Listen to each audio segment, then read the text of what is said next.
Hey! Hello guys! Welcome back sa aking channel. It's me again, Cons Regina Vlog. And for today's video is we are going to tackle once again about the salary in Hong Kong by the year 2023. So how much is the salary here in Hong Kong for the foreign domestic helper? So alright, without further ado, let's get started! So alright guys, for this year 2023, ang sahod po ngayon dito sa Hong Kong still the same. It's 4,730 Hong Kong dollars. And how much is it in Philippine peso? So pakitingin lang sa screen. Ayan po yung rate ngayon. Ayan, nakabase po tayo sa today's rate. So ayan po yung equivalent sa Philippine pesos.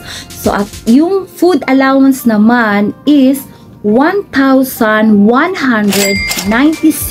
Hong Kong dollars and equivalent to Philippine pesos. Ayan, pakitingin ulit sa inyong screen. Ayan po. Kaya ko diniscuss ulit ito dahil it's month of September 2023 and every year talaga nag-i-increase yung government dito sa Hong Kong. Since it's already September, because by the end this month is mag-a-announce na naman ulit yung salary increase. Diba? Interesado ba kayo guys? So, for now, we don't know how much they will increase. Hindi namin alam kung magkano na naman yung i-increase nila, but oh my god, hindi na kami mag-i-expect kung malaki ba yun because the usual, they always yung binibigay nila na increase talaga is hindi talaga siya tumataas ng 100, pero okay na rin yun, di ba? So, alright guys, nabanggit ko pala yung food allowance again and again. Hindi po lahat ng foreign domestic helper dito sa Hong Kong is nakakakuha ng food allowance sa kanilang amo. Nakadepende po yun sa amo. So, kung nanood ka ng aking previous vlog, so yun, dinidiscuss ko po yun. So, ayan guys.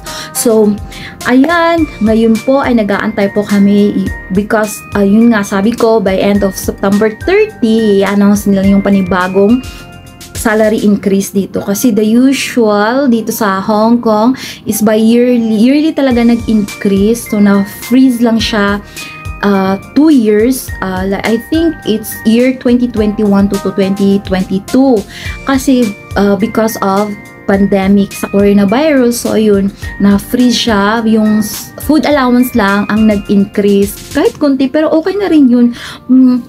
Maraming nagrereklamo pero syempre wala tayong magawa, so malaking tulong na rin yung kahit kunting increase, diba?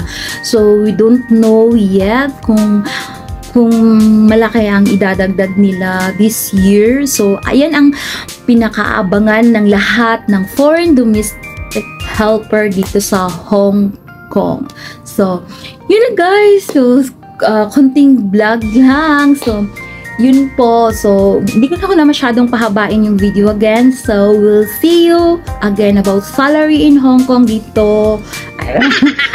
We'll see you again. I-discuss na naman natin muli itong salary in Hong Kong by next month. Of course, because 1st of October, effectively 1st of October, mag-start na naman ulit yung panibagong increase. So, effectively, October 1, yung mga month of October na nag-sign ng contract, yun, ma-apply kaagad yung panibagong increase. So, for now, hindi natin alam kung mag-increase ba or not. For sure, mag-i-increase talaga kasi wala naman ng pandemic. So, yan po ang kinabangan namin lahat. So, alright guys, kung lagi kayong nanonood sa mga videos ko about regarding this salary in Hong Kong, taos puso akong nagpapasalamat sa inyo. I hope na hindi kayo magsasawa sa update natin lagi dito sa salary dito sa Hong Kong. At talagang sobrang na-appreciate ko lahat ng mga viewers sa mga vlogs kong yun dahil yun nga, nagka-views tayo kahit papano, kahit hindi tayo sikat. So maraming salamat sa pagsuporta ninyo sa akin.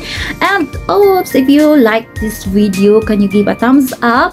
And then feel free to comments down below. So late akong nag-response kasi hindi ako masyadong for now dahil sa medyo busy ako. So insert ko na lang na gumawa ng vlog. Baka hindi ako late ako reply dun sa mga nagko-comment sa akin. Pasensya na. So busy lang talaga. So yun na nga guys. So kailangan ko nang i-end yung video ko. So, 8 minutes video. So, yun. Taos puso talaga akong nagpapasalamat sa mga nag-comment, sa mga nagka-interest sa aking video. So, that's it for today's vlog. Thank you so much for watching. We'll see you again for my next video. Bye! Thank you so much. Babush!